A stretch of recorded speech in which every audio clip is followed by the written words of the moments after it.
And now that I've got my values and I'm a business owner and I want to prioritize my action and I want to be prudent in applying what you have to teach me, what are the top 3 or 4 things I can take your concept of values and apply it to in my life that are going to like move the needle and like demonstrate a change?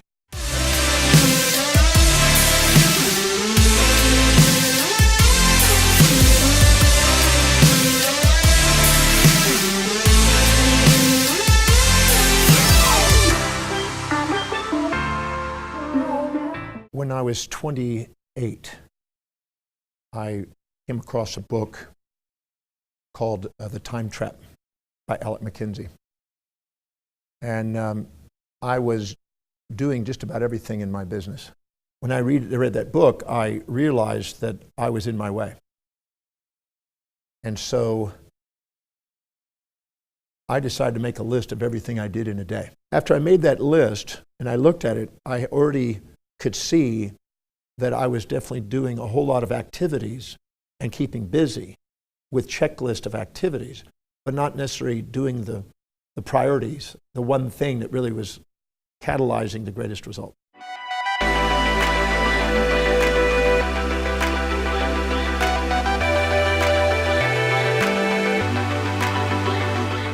Are there low-value activities you're currently accountable to that you spend time on doing that would be better suited for someone else to be doing? Are there opportunities to carve out low-profit return activities so that you guys can focus more on high-profit activities? Are there optimization opportunities in the department? Are there workflow opportunities? If you guys are truly managing your priorities well, and you're effective in knowing what's important and what isn't, and you're triaging high value against low value, the next step in the journey of helping you guys produce is to identify that bottom 20, 30, 40% and see, can I carve that away? Because if I can take away, 16 hours during the busy season, a month from you, and in that 16 hours you can produce an extra 10,000 in sales, that's a worthwhile consideration for the organization. But we need, most businesses just wing that. It'd be prudent for us to know, actual data. I'm going to just do 3 things here and show relationships and then show how we can apply these relationships. And then next year, hopefully, make an extra 20%. That would be ideal. Every business has processes which are separate from priorities. Priorities are essentially aggregate processes, right? Yeah. So the process, just for my clarity, is what we'd be doing. So I'm sitting at that sales desk and phone call. Literally answer phone. Answer phone and I pick it up. That's a process. And then I write up quote. Identify an opportunity. Identify an opportunity. Create the opportunity. Right. Write a quote. Right. Call back customer. Process the deal. Whatever it is. Right. Process. Okay. Right. Processes, in summation, turn into roles. Okay? Roles are assigned to team members. Fair? Most people try to hire a team by job description, which is fucking useless because a job description is just some bullshit paragraph that, like you just said, gets interpreted however they'd like to, which is often conveniently towards their advantage. Process definition. We create a syntax for the difference between selling glass cleaner and a fireplace. So let's say high value sales process, low value sales process. I'm simplifying. You have real syntax for this that we can pull out. We itemize these things. Whose job is it to do the quote? Whose job is it to solution the fireplace? Whose job is it to order the parts? Each of these things, maybe there's 50 of them. Okay, now role. What is your formal title outside sales? Sales consultant. Sales consultant? Consultant, receptionist. Let's call it a procurement clerk. Let's say we've got these roles in the system. And then over here we've got you guys, right? Team number 1, 2, 3. Okay. Right now, this process is assigned to you. This process is assigned to you. This process is assigned to you. And this one is. This process is assigned to that role, and these processes are all assigned to that role. This role has been assigned to Jason.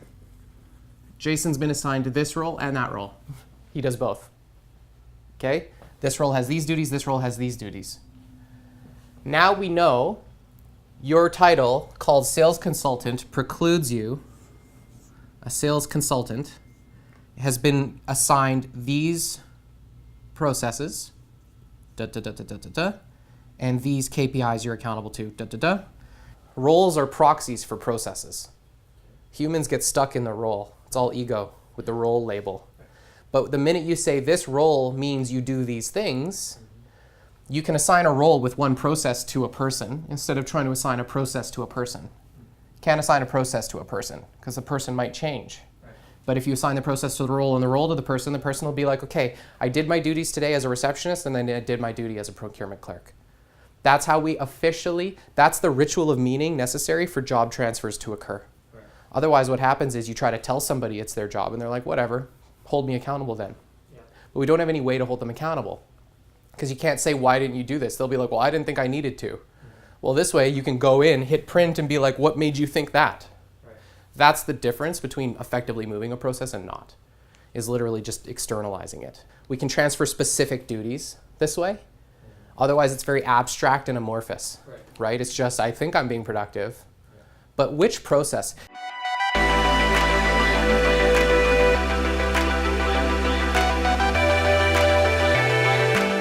And then adjacent to that list, in a 5-column list structure, I wrote down how much does that produce per hour? How much does that action produce per hour? So I did next to that, I wrote a list of how much meaning each of those things had. Because sometimes they were maybe not necessarily the most productive, but they had a lot of meaning to me. Still to this day, I may go do a presentation to 1,000 kids in a school. It won't produce the greatest dollar per hour, but it's extremely meaningful and inspiring to me. Then I made another column, and that was how much would it cost to replace that by hiring somebody to do that job, to delegate that job. And when I got through that, I could see easily that there was different spreads in different actions that allowed me to, if I do this, I make the greatest return. If I delegated that, I could make even more return. And which ones require my skills, my core competencies, and which one didn't. And then I made a commitment that I would delegate layer by layer each of those lower priority things that did not require my area of expertise, that I was lowering my value by doing, diluting my inspiration by doing, time-consuming productive time by doing, and robbing the growth of economics because I wasn't hiring people.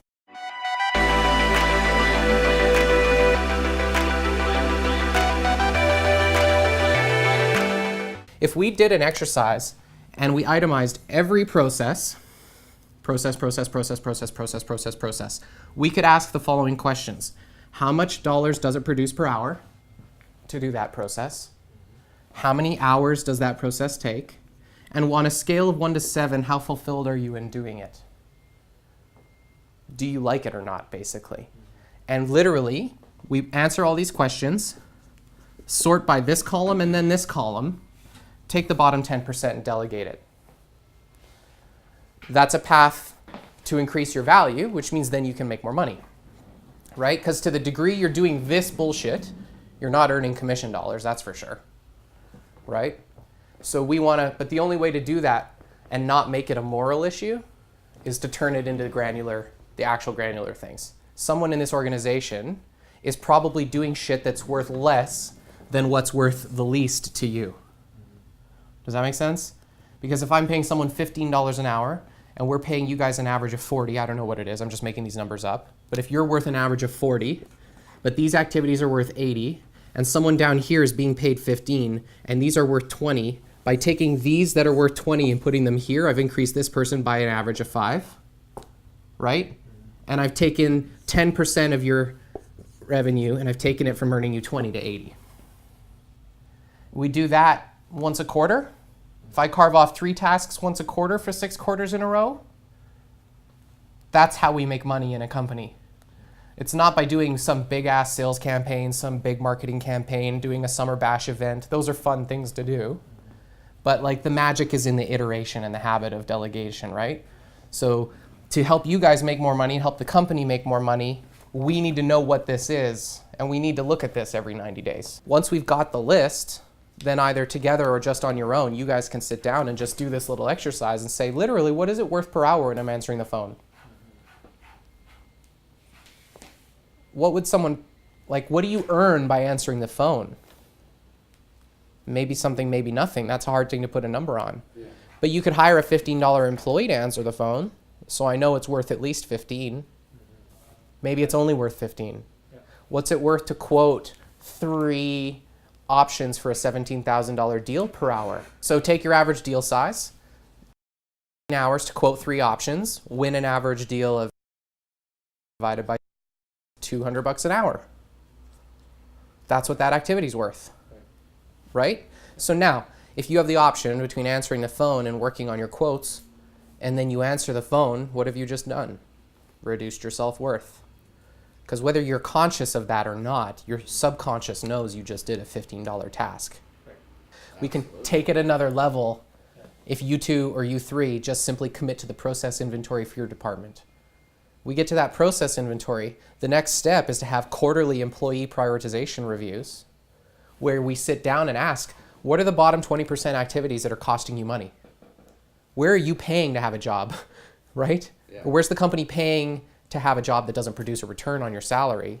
Yeah. That's a better fit for someone else being paid less where we can get a margin. If I can take something you're doing that costs the company money and give it to someone else that costs less and makes the company money, we just made the company money by hiring a person. That's a default. But you have to have syntax and you have to have a clear thing. Otherwise, you're going to be like, ooh, I feel like I'm gambling. Right? This isn't gambling. If you know for a fact they produce $2,000 an hour up here and 15 down here,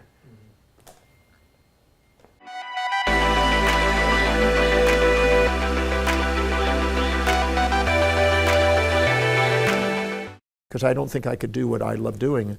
And I don't think anybody can do what they're really inspired to do as long as they're doing lower priority things and doing what they're capable of giving to other people and encouraging the growth of the economy by giving job opportunities to people who would love to do what you would love to delegate. The takeaway from that is to make a list of what you do every day, to make a look at what really produces, what really has meaning, and you want something that produces the most and then also has the most meaning. So you can't wait to go there and do it. You don't need motivation to do it. If you require...